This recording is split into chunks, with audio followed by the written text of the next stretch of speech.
ആരെങ്കിലും കണ്ടോടാ നിന്നെ? വാ, അകത്തേക്ക് വാ. വേണ്ട, ഇപ്പൊ അമ്മ എന്നെ കാണണ്ട. എനിക്കും അതിന് കഴിയില്ല. പുലരുന്നതിന് മുമ്പ് ഒരുപാട് ദൂരം തിരിച്ചു നടക്കാനുള്ളതാ. എവിടെയായിരുന്നു നീ? വടക്കമ്മല കയറി. ഈശ്വര, സാരല്ല സാരല്ല. പറ്റിപ്പോയ തെറ്റിന് നിയമം തന്നേക്കാവുന്ന ശിക്ഷ അനുഭവിച്ച് തീർക്കുന്നതിനേക്കാൾ വലിയ വേദനയാ ഞാനിപ്പോ അനുഭവിക്കുന്നത്. ജയിലെങ്കിൽ ജയിൽ. എന്റെ മനസ്സ് തയ്യാറെടുത്ത് കഴിഞ്ഞു. പാടില്ല. അറിയാതെ പറ്റിപ്പോയ ഒരു കയ്യബദ്ധത്തിന്റെ പേരില് ഒരുപാട് മനുഷ്യരുടെ ആശകളും സ്വപ്നങ്ങളും ഒക്കെ തകർത്ത്. പാടില്ല. ആ തൊപ്പി ആ തലേ തന്നെ ഇരിക്കണം. മോനൊരു വലിയ പോലീസ് ഓഫീസർ ആകണമെന്ന് ആഗ്രഹിച്ചൊരു അച്ഛൻ, ആ അച്ഛന്റെ മകൻ ഒരു കൊലയാളിയായിട്ട് ജയിലിൽ പോവാനോ? ഇതൊക്കെ കാണാനും കേൾക്കാനും നമ്മുടെ അമ്മ ജീവിച്ചിരിക്കും തോന്നുന്നുണ്ടോ?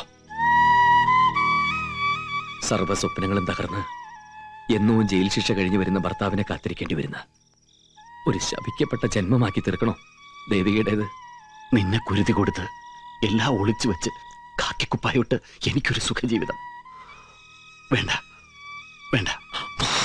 കൊന്നത് നിങ്ങളാണെന്ന് വെളിപ്പെടുത്തുമെങ്കിൽ ബാക്കിയെല്ലാം ചെയ്ത് ഞാന്. നമുക്ക് ഒരുമിച്ച് ജയിലിൽ പോവാം.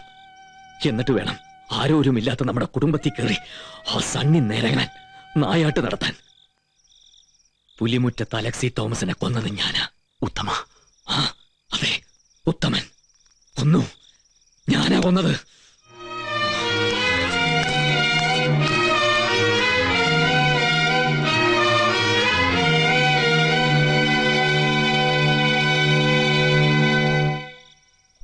കൊന്ന എന്തിനാണെന്ന് പറയടാ. പറയില്ലേ? നിന്നെ കൊണ്ട് ഞാൻ പറയിപ്പിക്കും.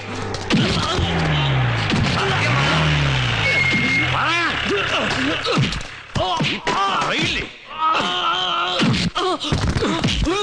കൊന്നത് എന്തിനാന്ന് പറയടാ. പറയടാ.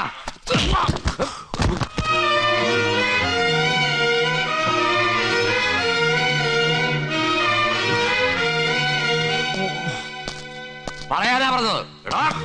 കുറ്റം സമ്മതിച്ചല്ലോ, പിന്നെ എന്തിനാ ക്രൂരത? Is it official or personal? താനിവിടുത്തെ എസ് ഐ.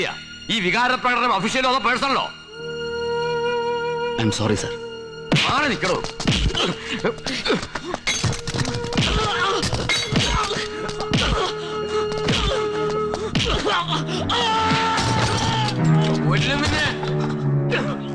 എന്തിനാ കൊന്നത്? പറയടാ. പറയാൻ പറയില്ലേ? പറയടാ.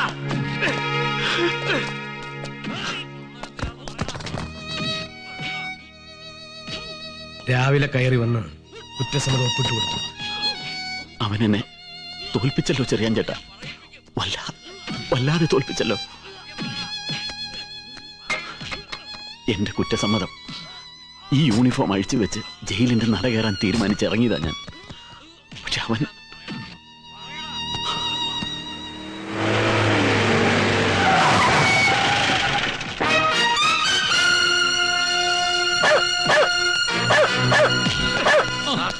ഞാൻ പറയിപ്പിക്കും.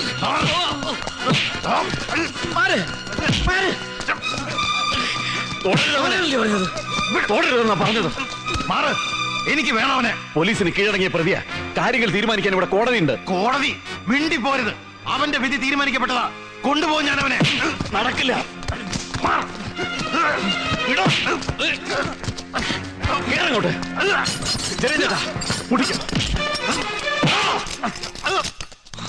ഞാൻ കൊന്നു അവനെ. പ്രായമായ ഒരു പെൺകുട്ടികൾക്കും ജീവിക്കാൻ വയ്യായിരുന്നു പുല്ലൂരാങ്കുന്നില്. അവരെയൊക്കെ കൊന്നു വലിച്ചെറിഞ്ഞിട്ട് നിങ്ങൾ അതൊക്കെ ആത്മഹത്യകളാക്കി മാറ്റി. അതിന്റെ പേരിൽ ആരൊക്കെ വടക്കമല കയറിയെന്ന് നിനക്കറിയോ? ആരൊക്കെ മണ്ണ് വിട്ടുപോയിട്ടെന്ന് അറിയോ? അലക്സിയെ കൊന്നത് ഞാനാ. നിനക്കെന്നെ വേണോ? ദാ കൊണ്ടുപോയി പുഴുകി തിന്നടാ. 1000 താഴ്ത്ത് പൂട്ടിയാലും ഈ നാട് മുഴുവൻ ഇവന് കാവല് നിന്നാലും പുല്ലൂരാങ്കുന്നിൽ ഇവന്റെ ചോര വീണിരിക്കും. വീഴ്ത്തിയിരിക്കും ഈ സണ്ണി തോമസ്. അവനെ വിടാനാ പറഞ്ഞു. നോക്കിക്കോ, എന്റെ അലക്സിമോന്റെ ശവം വീർത്ത് പൊങ്ങി അതേ കടവിൽ ഇവന്റെ ശവം 100 കഷ്ണമായി പുഴുത്ത് വീർത്ത് പൊങ്ങും.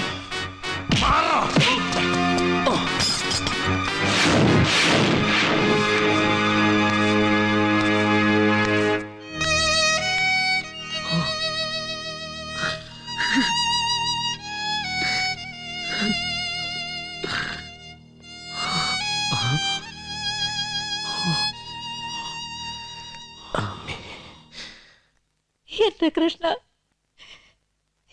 എന്റെ കുഞ്ഞ്.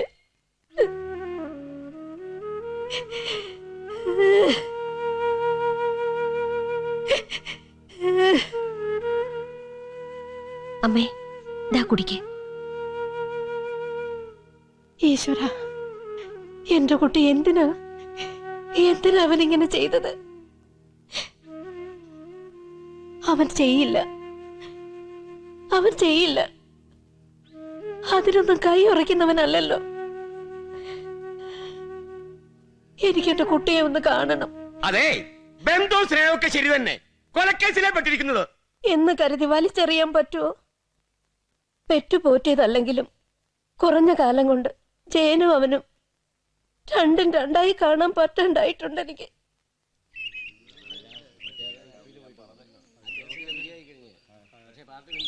CC 320/2000 കേസിലെ പ്രതി ഉത്തമന് താഴെ പറയുന്ന വ്യവസ്ഥകളിന്മേൽ ഈ കോടതി ജാമ്യം അനുവദിച്ചിരിക്കുന്നു.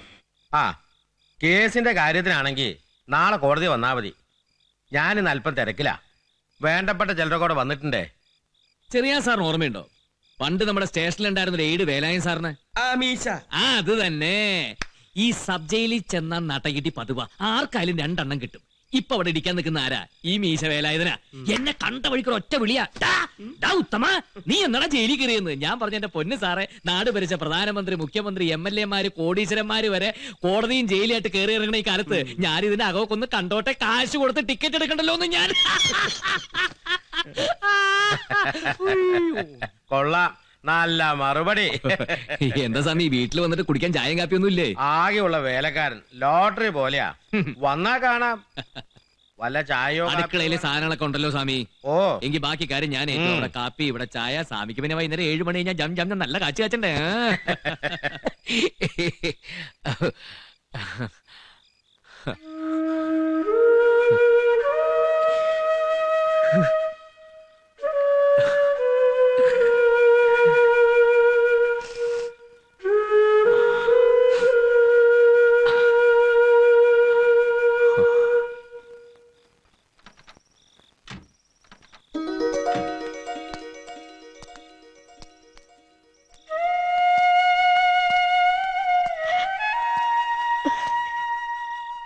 കണ്ണ,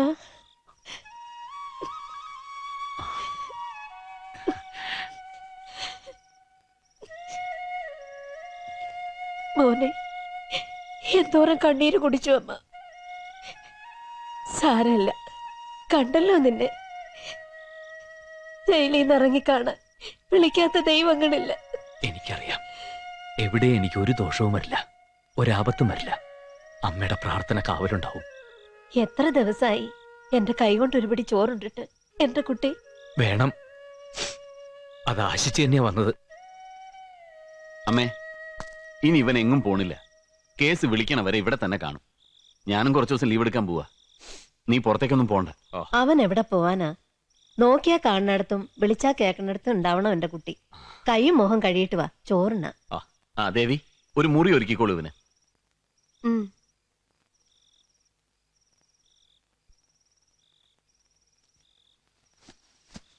അച്ഛൻ വിളിച്ചിരുന്നു.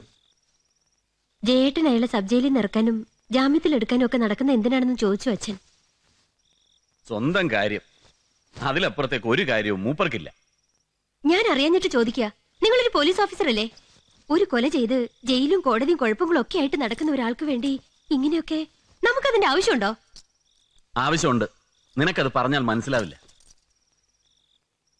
അതെ, ഈയിടെയായിട്ട് ജയേട്ടനെ എനിക്ക് അങ്ങോട്ട് മനസ്സിലാവണില്ല. നമ്മുടെ കല്യാണ ദിവസം അന്ന് തുടങ്ങിയതായി നാശം പിടിച്ച പ്രശ്നങ്ങള്. മൂടി കെട്ടിയ മുഖമായിട്ടല്ലാതെ ജയേട്ടനെ പിന്നെ ഞാൻ കണ്ടിട്ടില്ല. കുറെ ലീവ് എടുത്ത് അവിടെ പോകും ഇവിടെ പോകുന്നൊക്കെ പറഞ്ഞിരുന്നതാ. ഒരുപാട് ആശിച്ചിരുന്നതാ. യാത്രകളും ആഘോഷങ്ങളും ഒക്കെ അവിടെ നിൽക്കട്ടെ, നേരെ ചുവന്റെ മുഖത്തേക്കൊന്ന് നോക്കാൻ നേരം കിട്ടിയിട്ടുണ്ട് ജയേട്ടന്.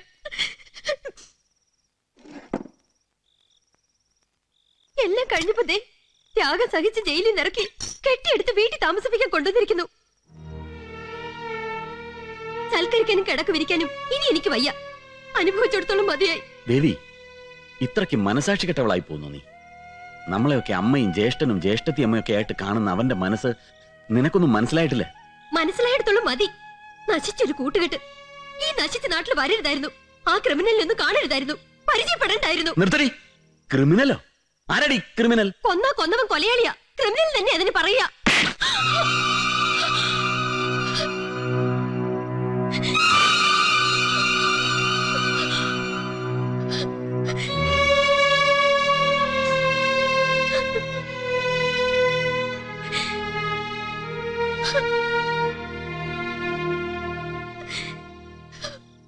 ഇനിയും പറഞ്ഞില്ലെങ്കിൽ ഒന്നും അറിയാതെ പാവം നീ തെറ്റുകാരിയാവും. അറിയോ നിനക്ക് നീ ക്രിമിനലാന്ന് പറഞ്ഞത് ആരെയാന്ന്? എന്റെയും നിന്റെയും നമ്മുടെ കുടുംബത്തിന്റെയൊക്കെ ജീവിതം ഇന്ന് നിലനിൽക്കുന്നത് സ്നേഹിക്കാൻ മാത്രം അറിയാവുന്ന ഈശ്വര തുല്യമായൊരു മനസ്സ് അവനുള്ളതുകൊണ്ടാ. നിന്റെ കഴുത്തി കിടക്കുന്ന താലി അവന്റെ ത്യാഗമാ. സ്വന്തം ജീവിതം പണയം വെച്ചുകൊണ്ടുള്ള സ്നേഹം. കൊന്നവൻ കൊലയാളിയാണെങ്കിൽ, ക്രിമിനലാണെങ്കിൽ, ആ ക്രിമിനൽ നിന്റെ മുമ്പിൽ നിൽക്കുന്ന ഞാനാ.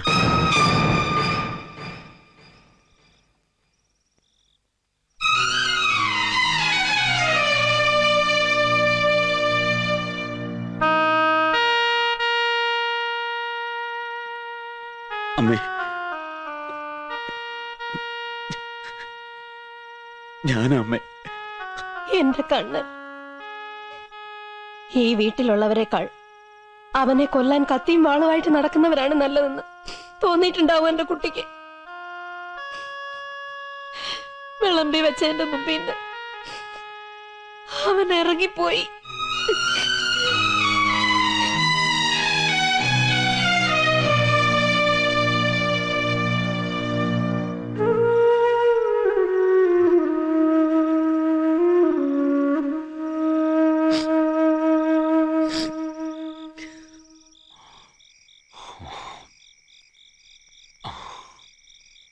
എന്റെ ഉത്തമേട്ടൻ ഒരാളെ കൊല്ലുക, വടക്കമല കയറുക. എന്റെ ഈശ്വര,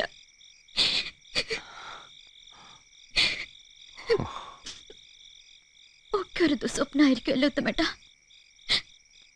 ഞെട്ടി ഉണർന്ന് നോക്കുമ്പോ ഒക്കെ വെറുതെ ആയിരുന്നു എന്നറിയണ ഒരു ദുസ്വപ്നം. ശരിയാ, ഒരു ദുസ്വപ്നം ഇതൊക്കെ. പക്ഷേ ഒന്നെന്റെ ഗൗരി ഉറപ്പിക്കണം, ഇനി കുറച്ചു കാലം ഈ ദുസ്വപ്നത്തിന്റെ തുടർച്ചയുണ്ടാവും നമ്മുടെ ജീവിതത്തില്. ഒന്നും സംഭവിക്കില്ല. ജീവൻ തന്നിട്ടായാലും എന്നെ രക്ഷിക്കാൻ ആ മനുഷ്യനുണ്ട്, ജയേട്ടൻ. പിന്നെ സർവ്വദൈവങ്ങളോട് ഉരുകി ഉരുകി പ്രാർത്ഥിക്കാനുള്ള ഒരു മനസ്സില്ല എന്റെ ഗൗരിക്ക്. അതെന്നെ കാത്തോളും.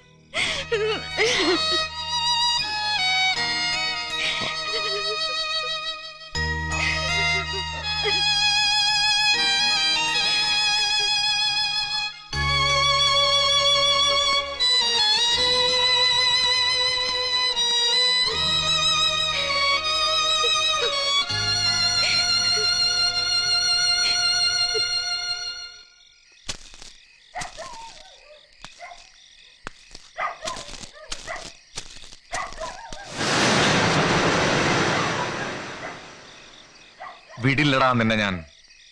സണ്ണിച്ചായന്റെ മുമ്പിൽ നിന്നെ ഞാൻ എത്തിക്കും, ജീവനോടെ അല്ലെങ്കിൽ കൊന്നിട്ട്.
ഒരിക്കൽ കൊന്നവന് പിന്നെ എത്ര കൊന്നാലും ഒരുപോലെ.